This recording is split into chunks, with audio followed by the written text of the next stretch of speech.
Okay, welcome back everyone. So in this video we're going to be talking about the basics of Newton's second law. This is kind of going to be what is it, what are the parts of it, what does it mean, and then in a later video I'll show an example of how to use it. So we've already talked about the net force, and we can write that either like this or like this. Okay, so remember the second one, this truly means the sum of the forces, and that's the same thing as F net. Okay, so Newton's second law basically says that the net force is equal to the product of the mass of a system times its acceleration. Okay, and it's very important to kind of analyze Newton's second law in two parts. On one side, we've got the net force. So this is composed of all of the forces acting on a system.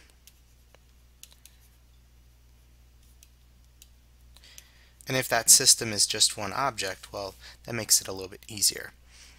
But the point is, these are the causes of the motion. So the left side relates to the causes. The right side, this is going to be the effect. In other words, this is the result of the net force, is going to be acceleration. And you can think of mass as kind of a mitigating factor. It's an inertia thing. If something has more mass, for the same amount of force, there's going to be less acceleration. If something has less mass, for the same amount of force, there will be more acceleration. And this is hopefully one of the things that you drew as a conclusion from one part of our lab. But it's very important to think of Newton's second law in this way, that on one side are the causes and on the other side are the effects. Okay? One common mistake that I want you to avoid is thinking that MA is a force. So while it has units of force, it itself is not a force. You can't point to something in real life and say that's MA. You can point to something and say, oh, it's accelerating because of this, that, and the other force, but MA does not exist as an actual force. It's a math thing. That's very important. So here's a good example. Okay, let's talk about weight. All right, the weight of an object, otherwise known as the force of gravity, it follows this formula. The weight is on the left side, which is what we actually call the force of gravity. So the force of gravity is a force as opposed to an acceleration.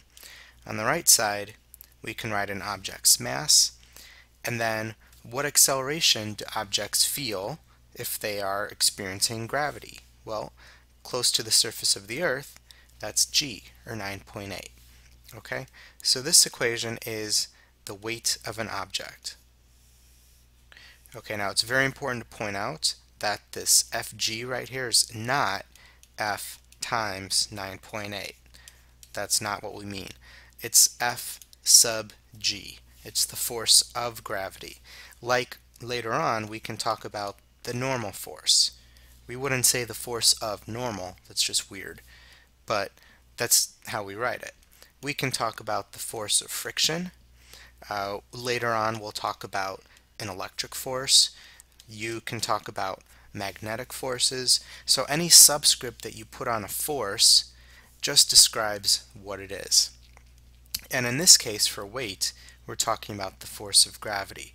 But notice that this g right here is the acceleration of gravity. Okay, so now I'm going to take everything you know about little g, the acceleration of gravity, and make your brain explode. Because from this point on, we're going to use g is actually positive 9.8. Go ahead and pause for a second if you need to let that sink in. No, but to be serious, the reason that we do this is when we draw force diagrams. Okay, here's an object, it's sitting on a surface, and I draw in the force of gravity.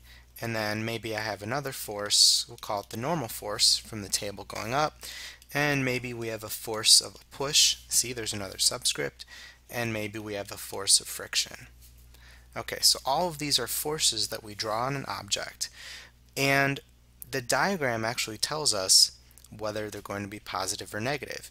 So before we start, we say anything upwards is positive and anything to the right is positive.